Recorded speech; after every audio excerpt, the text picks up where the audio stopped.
Hey, good afternoon, guys and girls. You're hanging with Tony Cooper, and this is going to be totally different from what you normally hear from me. And I always wanted to stay clear of this political realm, but I'm jumping in with 2 feet. I'm jumping in into the deep side of it. And some of us think that Donald Trump is the worst thing in the world, and some of us think Donald Trump is the best thing since sliced bread. And the problems that exist today existed before Donald Trump was president. You know, some of us say, well, he exacerbated some of it. But the reality is that what is the consistent thing that has been there previous to Donald Trump, previous to George Bush, previous to Bill Clinton, previous to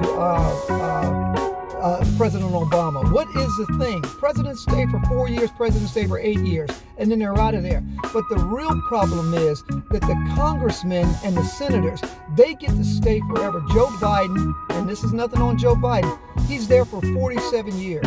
And guys and girls, when you get somebody there for 47 years, you've got the big problem there. Term limits is what we ought to be having these people vote on, and our voice ought to be saying that no, after a certain time, you are out of there. And then we want to talk about the benefits that those congressmen and senators are getting and what benefits are being passed down to their families. They can be there for 2 years, 4 years, and they can get a full retirement. No other place in the world can somebody be there for 2 years and 4 years and get a full retirement. You've got a congressman who might be a lawyer. Why does a lawyer take a $135,000 a year job and stay there for 40 years? You know why?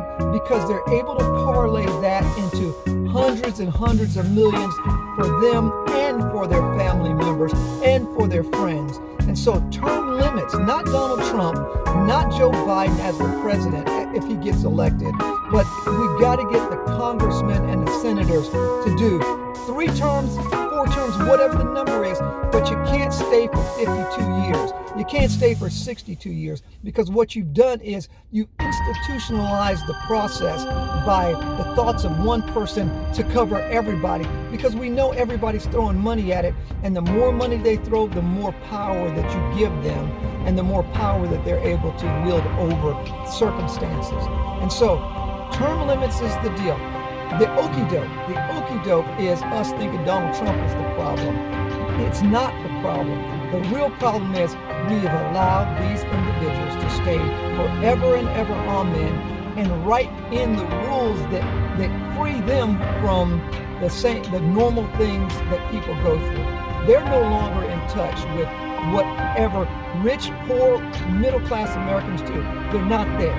They're at another level. And so you got to write your senator, you got to write your congressman, and you tell them that if you don't vote them, if they do not change and vote for term limits, reasonable term limits. You know, Ginsburg, she's on the court along with others for a lifetime appointment. That's madness. And let's call it for what it is. That's madness.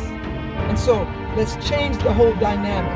And let's not talk about throwing out the president when the president is to a certain extent a figurehead, and he's got to go before all these other individuals who have been there forever. Hey, never forget who loves you, baby. I'm in and I'm out. I just wanted to share that with you guys. The blinders are on us. Blinded. We're running around blind, and we're letting these congressmen and women, senators, men and women, tell us, mandate to us what is good for Americans, and they have no clue. Term limits, that's the thing. Term limits, get them out. Never forget who loves you, baby. And we got It's No Good, we're going to be selling hot chocolate. Don't forget about that. Who loves you, baby?